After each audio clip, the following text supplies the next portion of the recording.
Monsieur le ministre, quel sens faut-il porter à votre venue à Paris? Je profite d'une escale à Paris pour rendre publique ma démission de tous les organismes directeurs de la Révolution. Cette décision est irrévocable. Elle répond au consensus populaire, au désir profond du peuple qui rend responsable tous les dirigeants sans exception de la situation actuelle et qui voudraient les voir tous s'en aller. Ma démission n'est pas un abandon du combat, car je reste militant. C'est un acte. C'est un acte politique, une option de confiance dans cette couche effervescente et consciente qui ont conduit à la victoire de la guerre de libération et qui ont évité l'irréparable en limitant les conséquences des présentes querelles. Il n'y aura pas de guerre civile, il n'y aura pas de conflit racial, il n'y aura pas d'effusion de sang. La pression populaire mettra bientôt fin à la crise.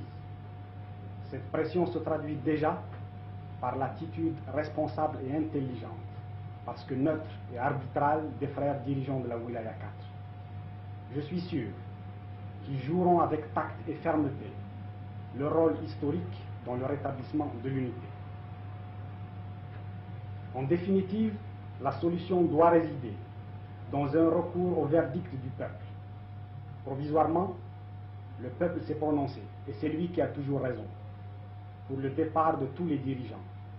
C'est sur cette base que le comité inter-wilaya doit dégager une formule de réconciliation nationale et de direction incontestée. Si je comprends bien, monsieur le ministre, votre démission correspond en quelque sorte au sentiment de la masse populaire algérienne qui est en quelque sorte déçue de voir les premiers moments de la révolution gâchés par ces querelles politiques. Vous savez, ma position est une position de bon sens, parce que je suis paysan. Et le paysan a également la foi. Position de bon sens, le peuple sans discernement considère que tous les dirigeants ont amené le pays dans ce marasme. Par conséquent, tous doivent s'en aller. Quelle est la solution à votre avis?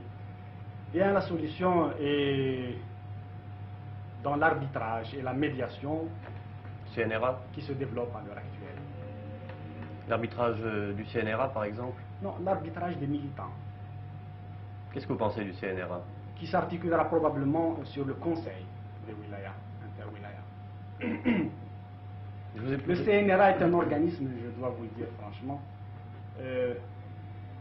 qui me paraît réactionnaire, en ce sens qu'il ne reflète pas l'esprit de la Révolution, ni la nature de la Révolution, et que son niveau politique ne lui permet pas de s'adapter et de participer à la reconversion de notre lutte en fonction des tâches d'édification. Un dernier mot, est-ce que, selon vous, la crise actuelle pourrait durer longtemps encore? Je crois, c'est une conviction, que nos masses sont conscientes de l'urgence qu'il y a à apporter des solutions aux problèmes qui se posent à nous.